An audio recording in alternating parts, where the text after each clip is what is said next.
A former tri-state judge and school board member pleads not guilty this afternoon to a long list of sex charges. Joe Webb broke the story and joins us with the new questions being raised about this investigation. Joe. Well, Rob, this is a strange case, and it was a strange court proceeding this afternoon. One of Tim Nolan's alleged victims showed up in the courtroom. His attorney says she was there to come to his defense. Because of his ties in Campbell County, Tim Nolan appeared in front of Kenton Circuit Judge Kathleen Lape for arraignment today. Nolan turned himself in last month, and last week was indicted on 11 counts, including rape, human trafficking, and tampering with a witness. 9 alleged victims, including 1 minor. After pleading not guilty today, Nolan's attorney, Margo Grubbs, took the hearing in a strange direction, pointing out that one of the alleged human trafficking victims was in the courtroom and was there to support Tim Nolan. And she's here today. She has made contact with him, and we have said he can't have contact with her, but she came today to tell you she's never talked to the police. So how do you get an indictment when you've never talked to the police? So something is really fishy here.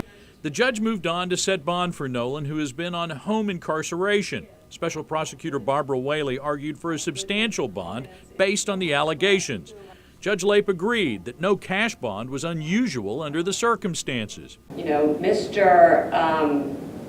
Nolan is a mature individual.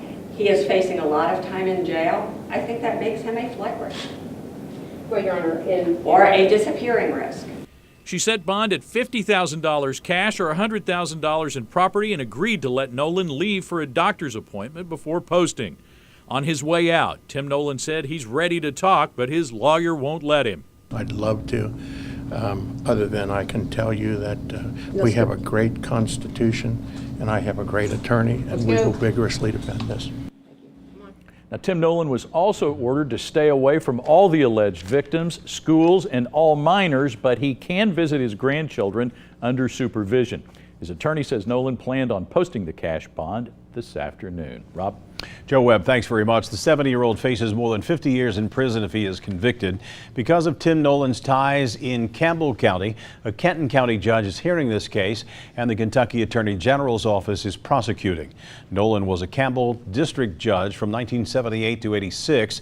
He was elected to the school board last fall, but resigned after his indictment last week.